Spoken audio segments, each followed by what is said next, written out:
kelas B dan D ya. Jadi nanti kedepannya digabung gitu ya, karena ini online ya, sama saja. Sehingga ini ada 3 kelas, jadi ada jadi digabung dan satu lagi ada kelas internasional. Jadi pengampunya yang pertama saya, kemudian ada Bu Sulfi, kemudian nanti ada Pak Rosman, ada Pak Edwin, ada Pak Nanung Danardono. Jadi Nanung di Fakultas Peternakan UGM ada 2 ya, ada Nanung Agus Fitrianto ya, ini Nanung Danardono ya. Mungkin saudara-saudara sudah pernah ketemu atau pernah berinteraksi, atau mungkin ada yang belum ya. Jadi nanti pada saatnya nanti akan ketemu juga. Oke. Jadi nanti masing-masing pengampu ini kurang lebih ya 2-3 kali pertemuan begitu.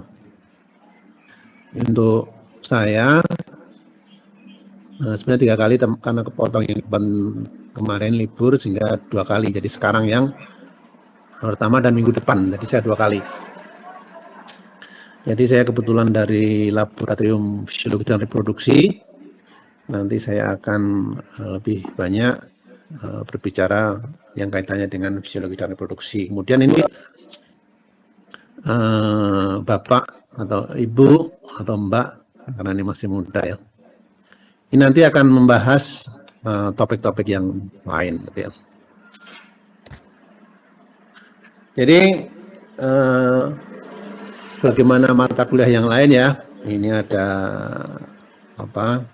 Ada rule-nya, ada tata tertibnya gitu. Wah kok. Jadi perkuliahan ini adalah 14 kali pertemuan ya direncanakan. Nanti tercapainya berapa, enggak masalah ya. Jadi minimal perkuliahan itu adalah 12 ya. Minimal perkuliahan itu adalah 12. Nah, kemudian persen kehadiran Anda untuk bisa mengikuti ujian itu adalah 75%. Jadi misalnya 75% dari berapa yang terselenggara, itulah minimalnya. Jadi misalnya terselenggaranya 12 kali ya 75%-nya berapa, silakan dihitung. Itu kalau saudara kurang dari itu ya sistemnya nanti tidak bisa ya.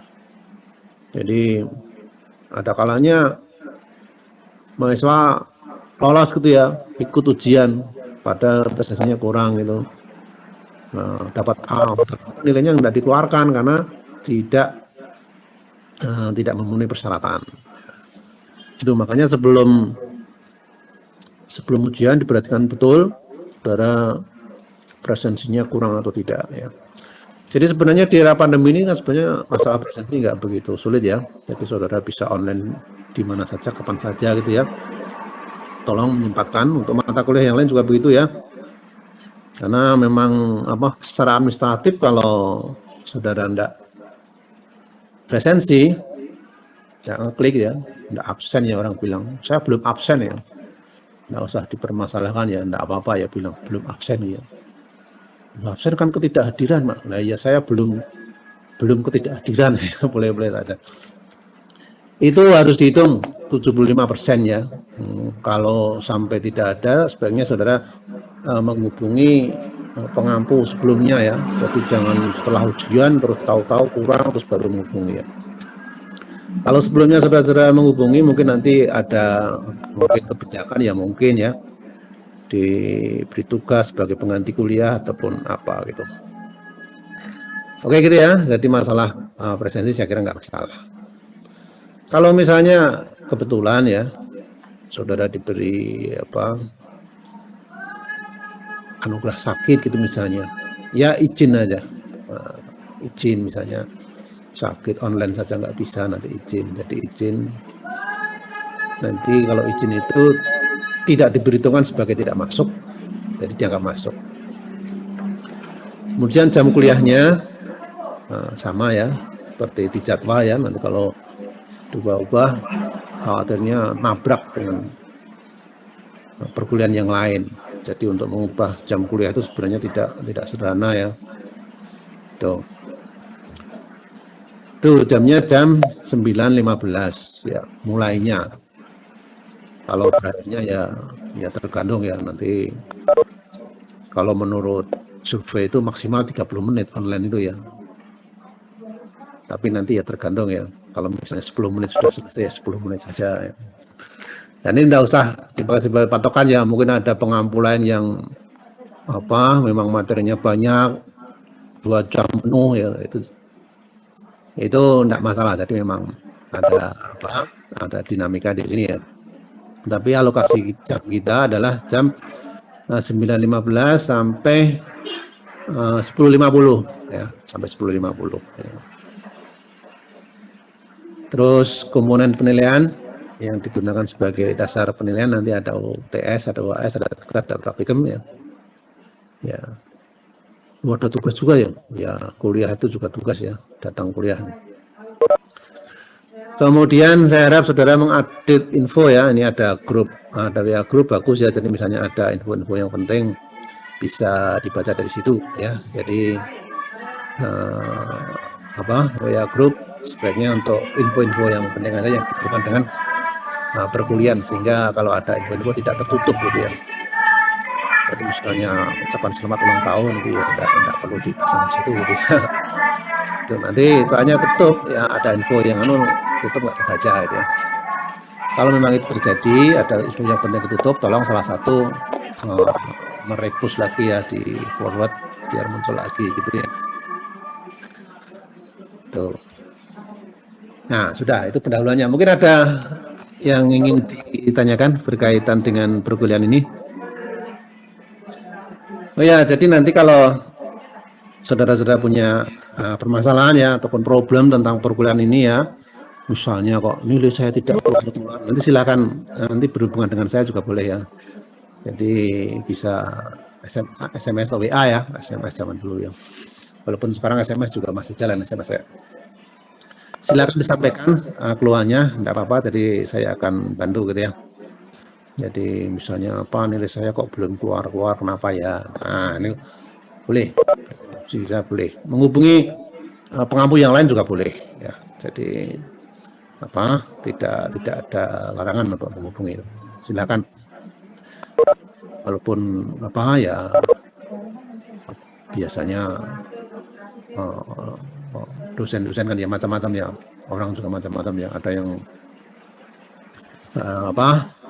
harus formal, harus ya sebaiknya saudara menggunakan bahasa yang baku gitu ya, baku dan sopan gitu ya. Oke, silakan kalau ada yang ingin ditanyakan berkaitan dengan pelaksanaan dari perkuliahan ini.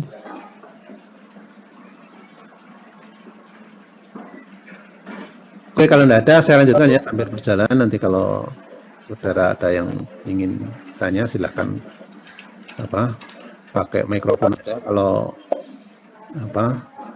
chatnya karena saya tidak bisa baca ya kalau seperti ini. Termasuk misalnya kalau nanti suara saya itu enggak jelas atau nanti bisa diberi informasi saya ya. Jangan sampai saya ngomong 1 jam ternyata enggak ada yang mendengarkan itu ya, karena enggak terdengar ya.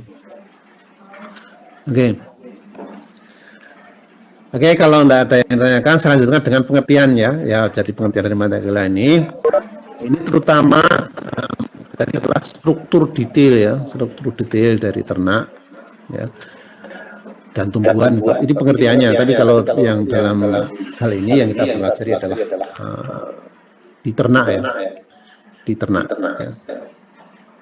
Kemudian ditambah dengan fungsi-fungsinya. Jadi fisiologi itu kaitannya dengan fungsi ya. Ini fisiologi di sini sebenarnya hanya menyinggung saja, jadi sebagai pengantar saja. Nanti di semester berikutnya saudara akan sudah mendapatkan belum ya mata kuliah fisiologi ternak belum ya?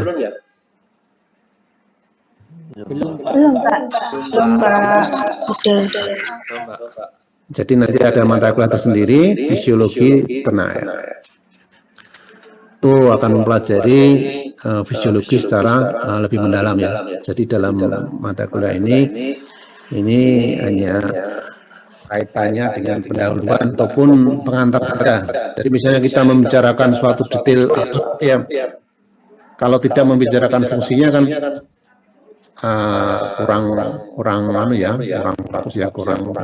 kurang bisa dimengerti ya. Jadi misalnya hanya kita membicarakan sistem reproduksi, kita hanya detail saja ini, tapi tidak sama sekali tidak menyinggung fungsinya lah, itu nanti repot lah. Itu untuk apa Pak? Misalnya. Nah di sini dengan mata kuliah yang namanya menjadi anatomi dan fisiologi ini, fungsi-fungsi bisa kita akomodir. Ya. Oke, kita lanjut dengan anatomi sistem reproduksi ternak jantan ya. Nanti di mata kuliah yang lain berikutnya ini sebenarnya ya hanya mengulang ini aja. Jadi saudara-saudara kalau di pertemuan atau pengenalan yang pertama ini saudara memperhatikan itu ya, nanti berikutnya hanya oh itu yang kemarin itu sama ya gitu. Jadi sistem reproduksi kan ya tidak berubah. Jadi dipelajari di semester berapapun sistem reproduksinya ya seperti itu ya. Hanya mungkin lebih mendalam, penyampaiannya lebih mendalam, dan pada semester yang lebih tinggi saudara jadi lebih mengerti. Oh itu maksudnya begini, oh ini maksudnya begini, gitulah. Oke, jadi kalau kita lihat ya sistem reproduksi jantan, saudara pernah lihat ternak jantan belum? Bisa membedakan nggak kalau misalnya sapi, ada sapi di kandang ataupun sapi lewat, itu kira-kira Anda bisa memperhatikan nggak? Itu jantan atau betina? Bisa kan ya?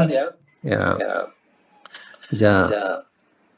Sebenarnya tidak harus kita melihat organ kelaminnya pun, sebenarnya kalau kita itu sudah terbiasa interaksi dengan ternak, itu sebenarnya kita sudah tahu itu jantan atau betina. Karena ternak jantan itu temperamennya galak, jadi belum tentu terus ternak jantan itu galak, tapi mukanya itu beda dengan ternak yang betina. Yang betina itu kan kalem, halus gitu ya, teduh gitu ya.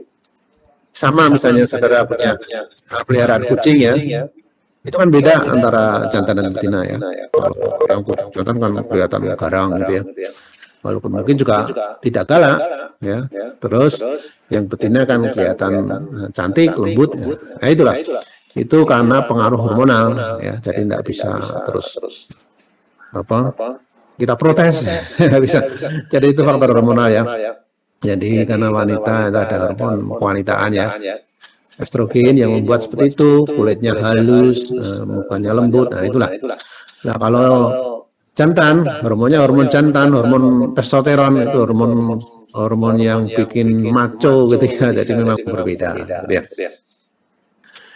Oke, jadi kembali ke sini ya. Jadi kalau saudara di kandang bisa melihat, bisa membedakan mana jantan, mana betina.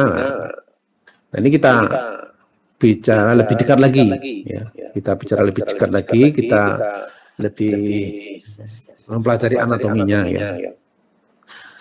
Nah dari sistem reproduksi yang namanya sistem itu adalah kait-mengkait antara organ satu dengan yang lain ya. Jadi yang bukan hanya satu organ, jadi ada beberapa organ yang satu, jadi satu sistem ya, satu kesatuan dia. Itu harus bekerja dinamis, tidak bisa yang satu tidak normal, yang satu normal, itu nanti akan menghasilkan sistem yang tidak normal juga ya. Itu namanya sistem ya. Nah, di sini kita bicara sistem reproduksi jantan. Nah, sistem reproduksi jantan itu yang pertama adalah gonad atau testis, ini jumlahnya sepasang.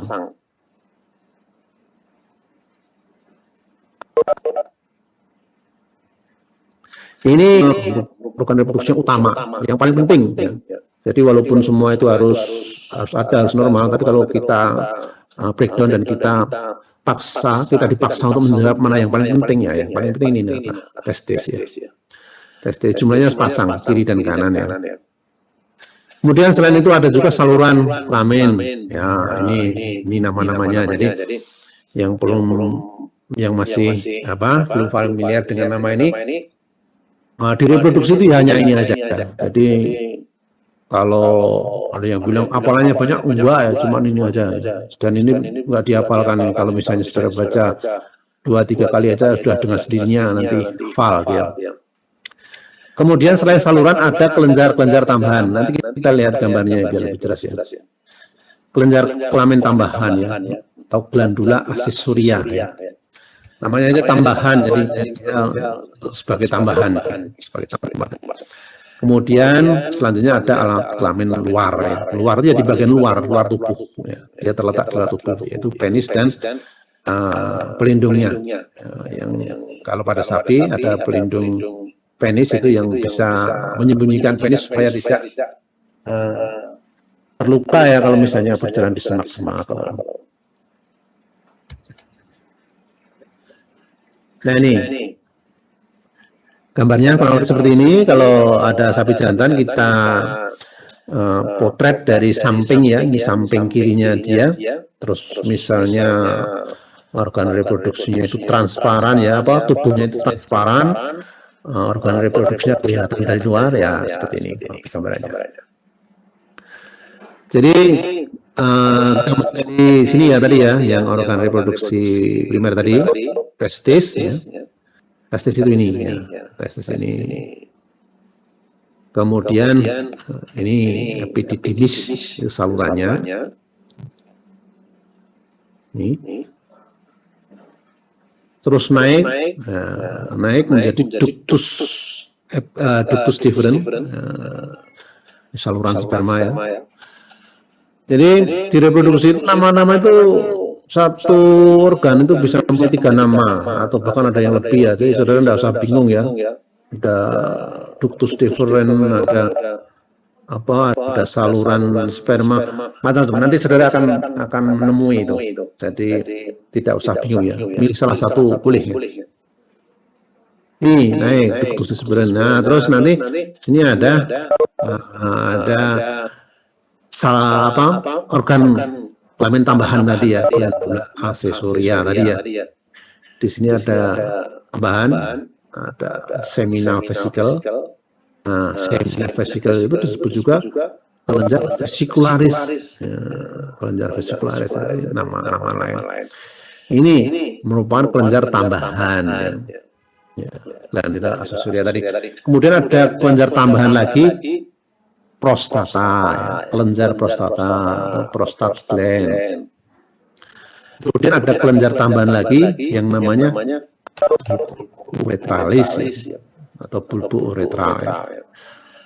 Ya. Namanya antik-antik ya. Bulbo uretralis. Terus berlanjut ke uretra. Ya. Uretra ini merupakan saluran bersama ya, saluran antara saluran kencing dan saluran sperma, jadi satu di sini. Nih. Terus ini organ kelamin bagian luar tadi, penis di sini.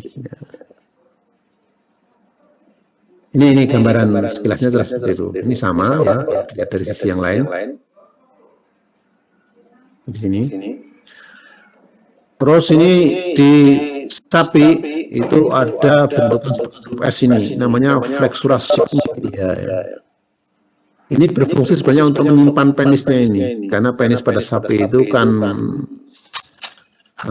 tidak seperti pada manusia ya. Jadi ini seperti tulang rawan gitu ya, seperti tulang rawan. Gitu.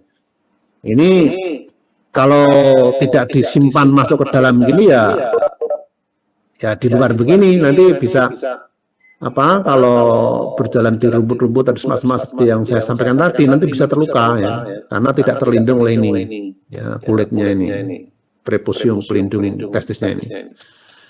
Nah ini ditarik ke dalam, disimpan di sini. Kalau kabel ya ini roll kabel lah. Ini. Kalau dia pas ereksi gitu ya, mau populasi, mau ada perkawinan gitu ya, ini lurus. lurus dan ini memanjang ini. Ya, begitu ya. Nah, kalau tadi sudah saya sampaikan secara sekilas, ini saya sampaikan fungsi-fungsinya ataupun terang lebih detail ya. Ini ada kelamin, alat kelamin bagian luar, namanya penis, berkembang. Nah, ini sejarahnya. Jadi nanti di mata kuliah yang lain akan dibahas lebih dalam lagi bahwa pada sejarahnya jantan dan betina itu sama, saudara ya. Jadi waktu kebuntingan atau kehamilan masih dalam tubuh, belum umur 40 hari, antara jantan dan betina itu sama ya. Setelah 40 hari baru ada diferensiasi jenis kelamin, ada yang jantan, ada yang betina. Gitu ya. Jadi kalau ada kata bijak mengatakan kita itu dulunya sama, ya memang betul sama sebelum terjadi diferensiasi jenis kelamin tidak ada laki-laki, tidak ada perempuan ya. Jadi kesamaan gender yang sebenarnya ada di situ ya. Walaupun sebenarnya tiap individu baru itu sudah ada SK-nya, itu mau jantan atau betina ya, tergantung spermatozoa yang mengandung itu spermatozoa X atau Y ya. Kalau spermatozoa X ya nanti individu barunya jadi betina. Kalau spermatozoa yang membuahi adalah spermatozoa Y ya nanti jadi jantan. Tapi sebelum terjadi diferensiasi 40 hari kebuntingan pada sapi atau pada manusia itu masih sama, belum ada jantan atau betina ya. Nah, yang perlu sudah ketahui saudara bahwa testis itu pada sapi itu awal mulanya, yaitu kita bicara secara lagi ya. Testis itu ada di dalam tubuh.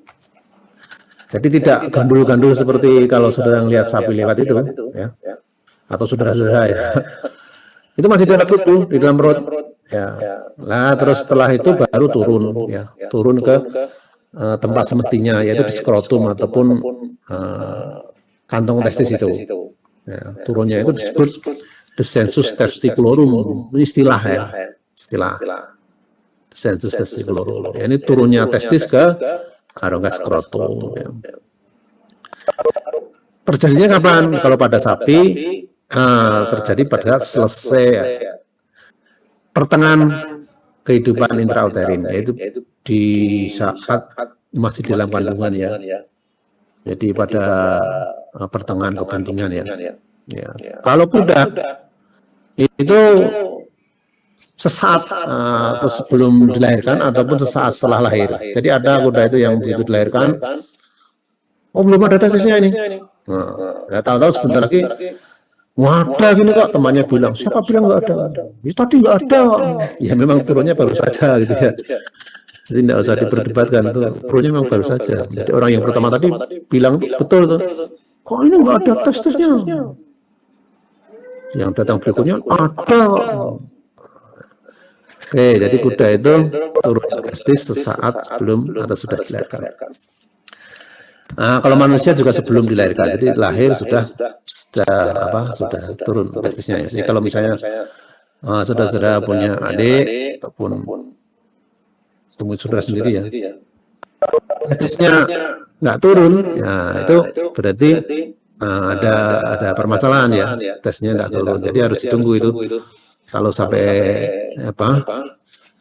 ditunggu-tunggu berapa hari, berapa bulan, kok nggak turun, nah itu nanti diberi tindakan supaya kita turunkan.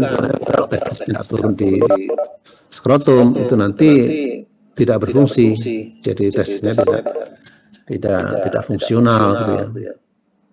Tuh, termasuk juga ada yang turunnya cuma satu ya. Ya itu juga kalau bisa nanti turunkan semua, yang satu diturunkan. Jadi perlu tindakan medis begitu ya, saudara-saudara. Kalau sudah dewasa seperti saya misalnya, hanya turun satu ya, kalau sudah dewasa sudah nggak apa-apa.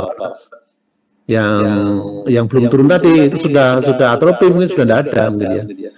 Tapi jangan khawatir, walaupun satu nggak apa-apa. Biasanya kalau pada makhluk hidup itu ya jumlahnya sepasang. Jumlahnya sepasang itu kalau kita ambil satu, fungsi dari satu itu bisa hampir sama dengan fungsi dari dua. Contohnya ginjal ya diambil satu. Itu ginjal yang satu itu kemampuannya bisa hampir sama dengan dua ginjal gitu ya. Perumpamaan seperti itu. Jadi jangan ragu-ragu, jangan takut misalnya saudara sangat diperlukan ya untuk donor ginjal gitu ya. Untuk orang tercinta misalnya orang tua ataupun adik atau siapa, itu jangan ragu-ragu, itu tidak masalah ya. Jadi ginjal satu itu fungsinya hampir sama dengan dua ginjal gitu. Permisi, Oke, gitu. Permisi Pak, mohon maaf sekali saya mengganggu Pak Sigit dalam menyampaikan materi. Ya. Saya ingin bertanya Pak, apakah pemaparan materi ini direkam atau tidak ya? Direkam atau tidak? Tidak. Berarti setiap perkuliahan nggak direkam ya Pak? Tidak. Oh, terima kasih ya Pak. Oke ya. Jadi ini perkuliahan saya tidak direkam, jadi live saja, tidak usah direkam itu ya. Oke, jadi nanti materi-materi nanti akan kita pasang di Elok atau nanti sesuai platformnya apa, tapi saat ini belum ya. Saat ini belum. Nanti materi akan kita sampaikan. Oke, saya lanjutkan ya. Jadi gambar testis kurang lebih seperti ini. Kalau saudara kemarin menjadi panitia idul kurban mungkin ya, pasti sudah tahu bentukan seperti ini ya. Ini testis sapi ya. Sapi. Jadi ukurannya saudara harus melihat sapi atau kambing segitu ya situ. Jadi kalau belum pernah melihat seperti apa itu ya, itu kurang lebih kalau panjangnya itu sekitar 15 cm kalau pada sapi ya.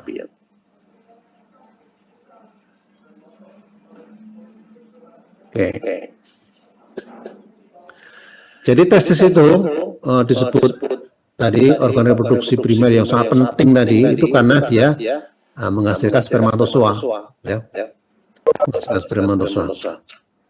Apakah spermatozoa penting? Ya penting karena untuk reproduksi tanpa spermatozoa ya tidak bisa ya reproduksi secara maksudnya secara reguler ya.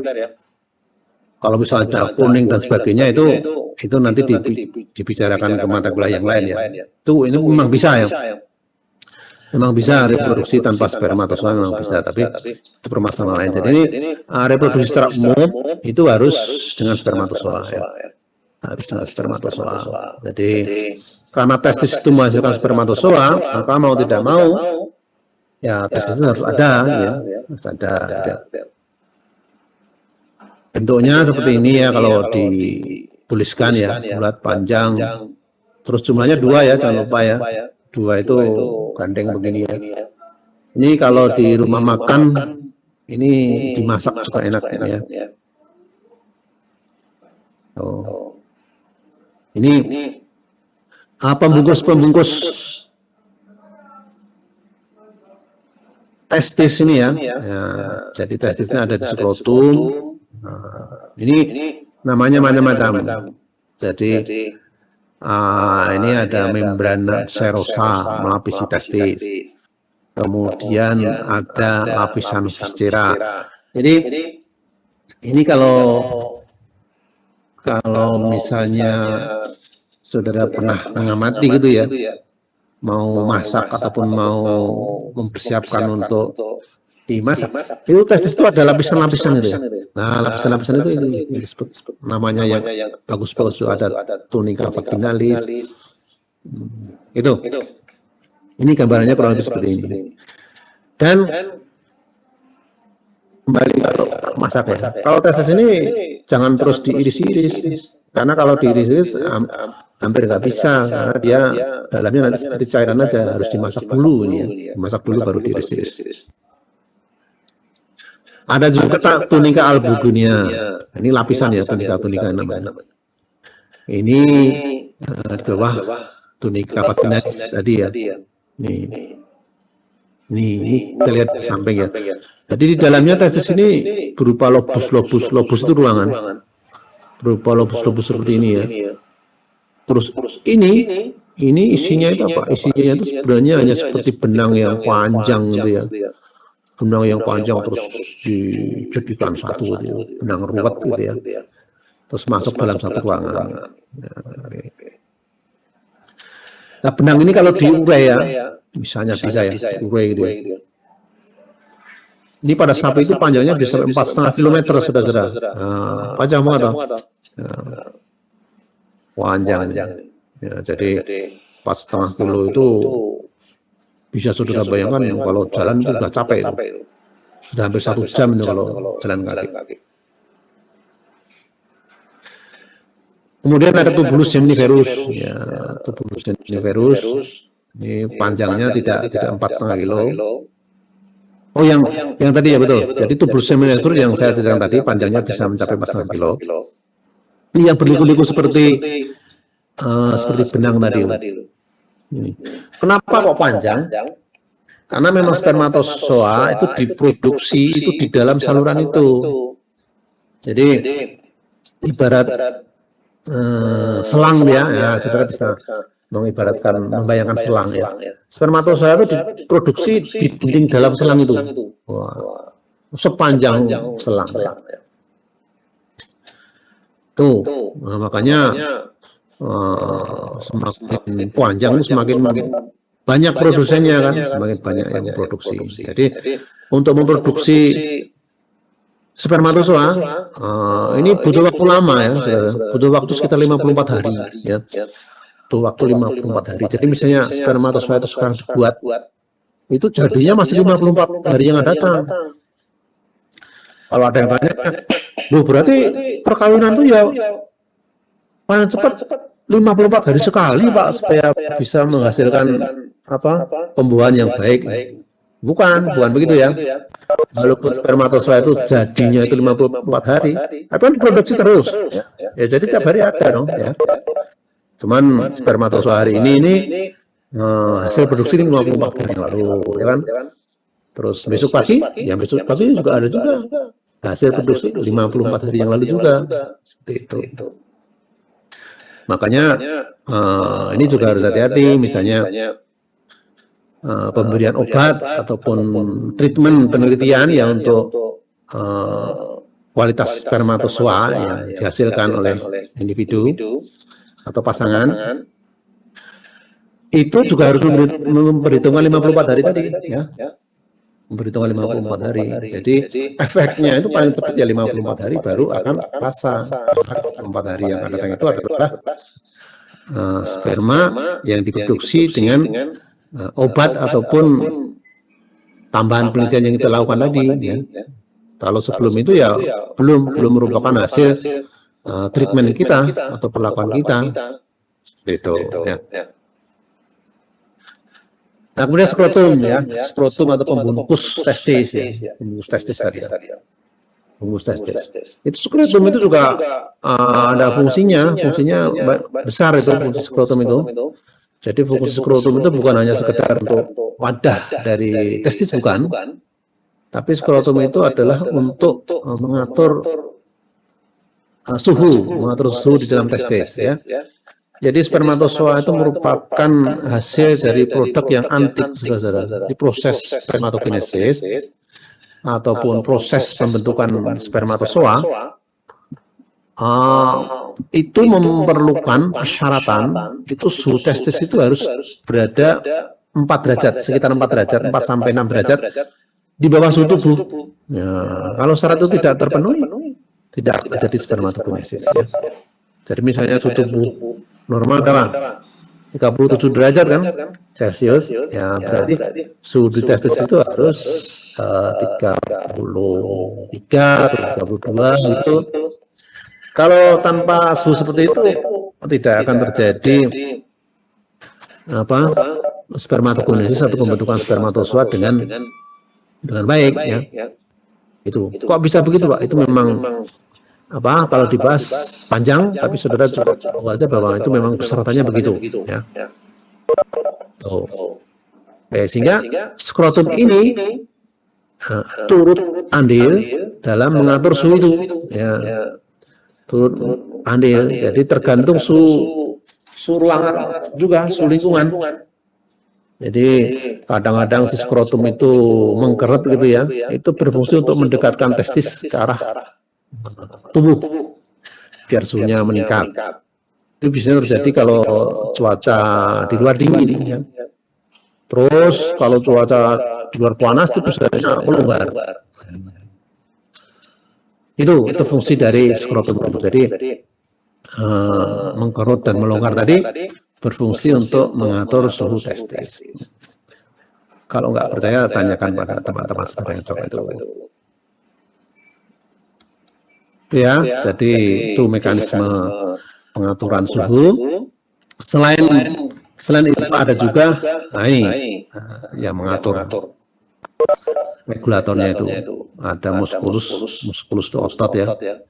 Cremaster externus, ada musculus cremaster internus ya. Nah, di samping itu yang mengatur suhu selain mekanisme mengkerut dan melonggar tadi,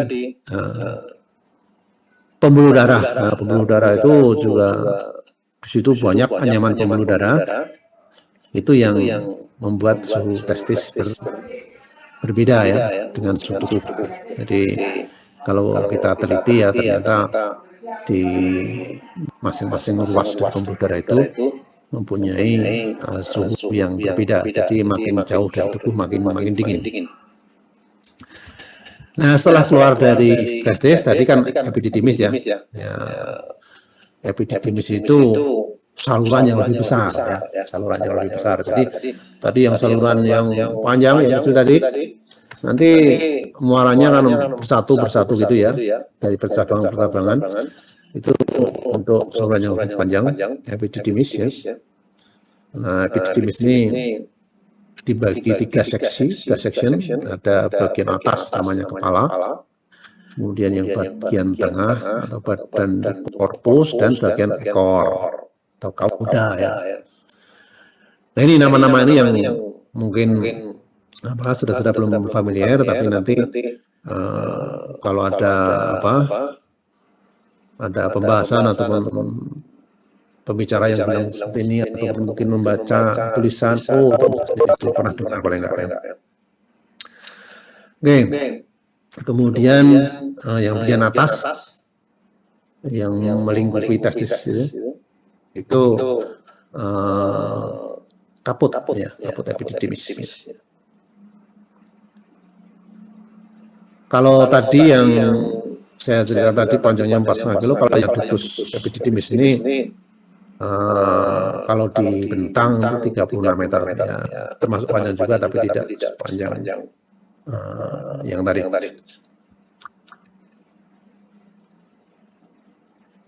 Nih, terus fungsinya, fungsi dari epididymis ini untuk transportasi ya, untuk jalan yang lewat untuk lihat spermatozoa, kemudian untuk pemadatan dan pemasakan. Pemasakan itu bukan berarti dimasak seperti masak Indomie, bukan ya. Masak itu menjadikan dia itu mature ya, menjadikan sperma itu dewasa ya. Dewasa atau masak maksudnya begitu.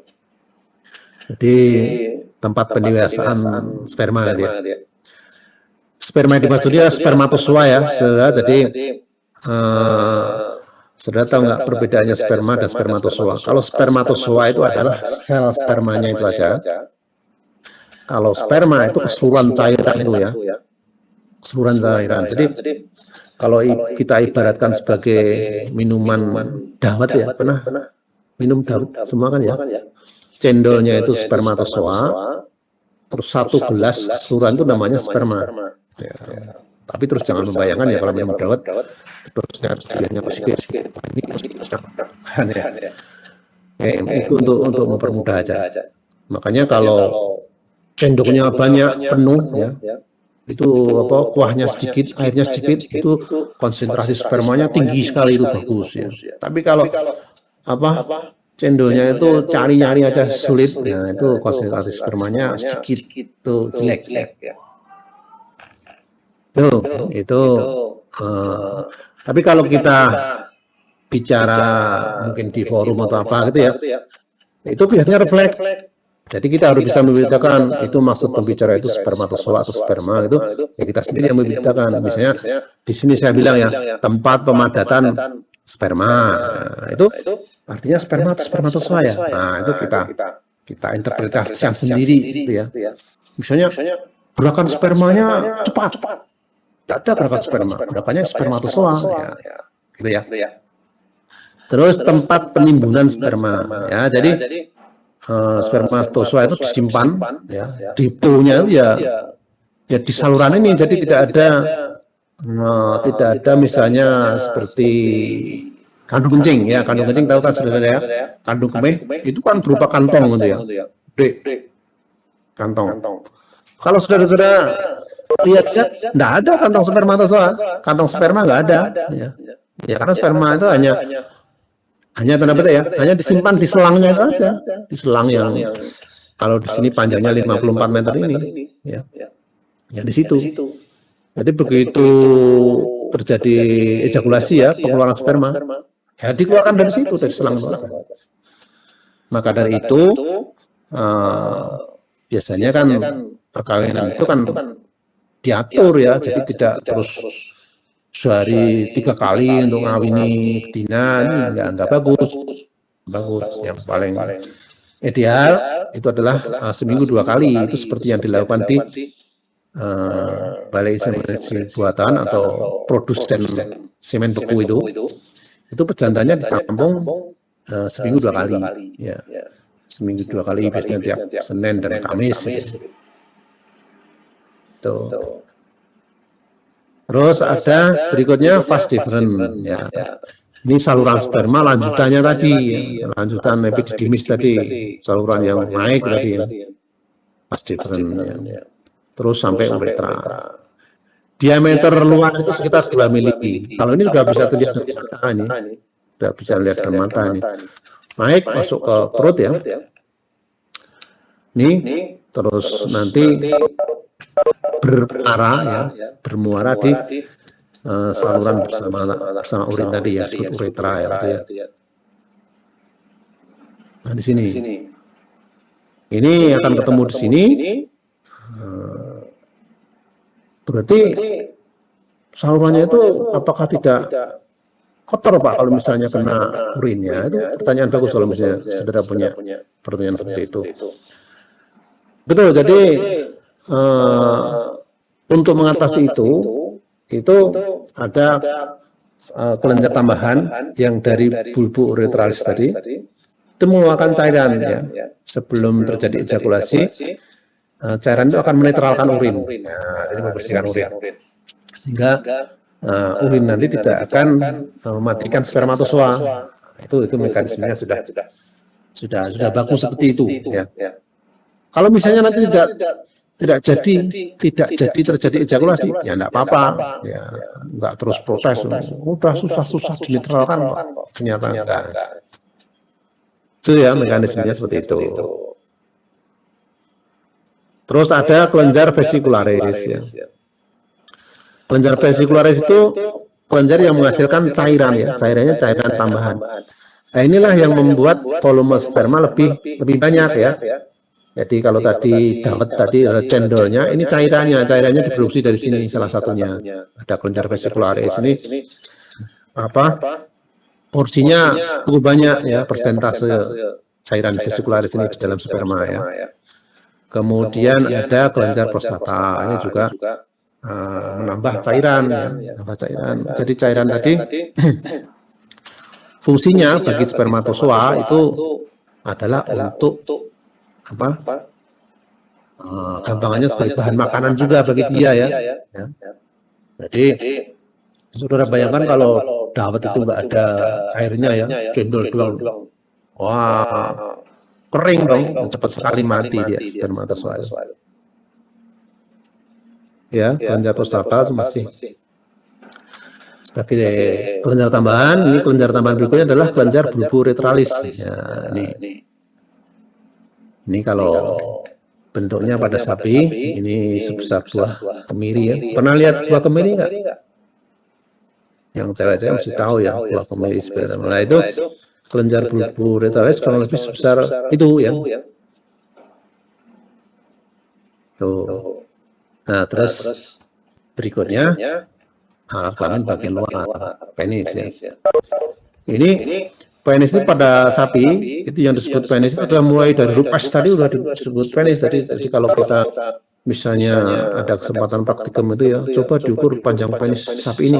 Ukurnya ya dari ujung sampai pangkal yang di dalam itu sampai rupes tadi ikut dihitung ya. Tuh. Terus kalau pada ternak ya, pada ternak kita, ternak mamalia, sapi, kambing, kerbau, domba, itu sebagian besar jaringan penisnya itu bersifat fibroelastis ya. Jadi agak kaku ya, agak kaku, walaupun dalam keadaan tidak ereksi. Nah ini yang membedakan dengan manusia ya. Kalau manusia bukan fibroelastik ya. Jadi kalau fibroelastik itu seperti tulang lawan, dia ada unsur tulangnya ya. Kalau manusia nggak ada unsur tulangnya ya, jadi kalau tidak ereksi ya sama sekali tidak kaku. Kemudian sebagian besar penis itu dalam keadaan ereksi berbentuk S seperti yang saya ceritakan tadi untuk menyimpan ya, untuk menarik ke dalam dari penis dari sapi tersebut. Jadi sapi, kambing, domba, kerbau itu punya huruf S seperti ini. Nih, huruf S. Jadi ini gambar yang sama ya. Jadi gambarnya mau dilihat dari kiri, dari kanan, dari itu adalah sama. Ya. Jadi ini testis, ini epididymis, ini ductus deferens salurannya tadi masuk ke uretra, ketemu di sini. Nah, ini jadi saluran bersama atau sekali ini ada vesika onaria, ini kandung kemih atau kandung kencing itu sebenarnya bukan merupakan organ reproduksi ya. Ini bukan organ reproduksi, tapi karena ini menempel di sini ya, mau nggak mau ya kita sertakan, masuk kita gambar terus ini dihapus. Nanti jadi tidak begitu menjelaskan jadi posisinya. Jadi kalau kita melihat bentuk aslinya, ini mana gambarnya vesika urinaria nggak kelihatan. Tuh ya. Tuh, jadi kelenjar-kelenjar tambahan ini memberikan cairan tambahan di sini. Memberikannya itu kapan? Memberikannya itu ya pada saat terjadi ejakulasi ya. Jadi bukan terus dia itu mengalir terus, itu bukan. Ya kalau mengalir terus ini di mana nyimpennya? Ini tidak ada tempat penyimpanan ya. Tempat penyimpanannya kan hanya di selangnya itu sendiri ya. Tidak ada kantong seperti ini kan, tidak ada. Tuh, makanya cairan tambahan ini yang untuk memperbesar volume sperma itu ya pada saat perkawinan, terus ini ereksi, terus terjadi ejakulasi, pengeluaran sperma, bersama-sama dengan itulah ini dikeluarkan ya. Oke, itu ya, paham ya saudara. Terus ini prepucium itu pelindung penis, jadi kulitnya itu, jadi kulit yang melingkupi penis itu ya. Itu namanya prepucium ya. Kalau pada manusia prepuciumnya dihilangin sedikit, namanya di apa? Disunat ya. Jadi saudara-saudara yang pernah sunat itu prepuciumnya dihilangin sehingga kepala penisnya terbuka. Ya. Tuh. Kalau pada sapi ya tidak disunat, jadi penisnya itu bisa ditarik masuk ke dalam, terus prepuciumnya yang kelihatan tinggal prepuciumnya. Gitu. Oke, mungkin itu yang bisa saya sampaikan ya. Mudah-mudahan bisa sedikit mengenalkan tentang sistem reproduksi ya pada ternak jantan. Ke depan kita berbincang-bincang tentang organ reproduksi atau sistem reproduksi pada ternak betina. Jadi bukan masalah dendel kok, terus jantan duluan Pak. Ya. Nggak masalah jantan dulu atau betina dulu, nggak masalah ya. Oke, sebelum saya akhiri mungkin ada yang ingin ditanyakan atau ingin dibicarakan, jadi jangan malu-malu misalnya, nanti pertanyaan nggak bermutu ya, nggak ada pertanyaan yang nggak bermutu, nggak ada ya. Silakan. Mohon maaf Pak, izin bertanya. Boleh, silakan. Mengenai PPT yang Bapak sampaikan tadi, apakah kami boleh minta PPT Bapak untuk dipelajari lagi?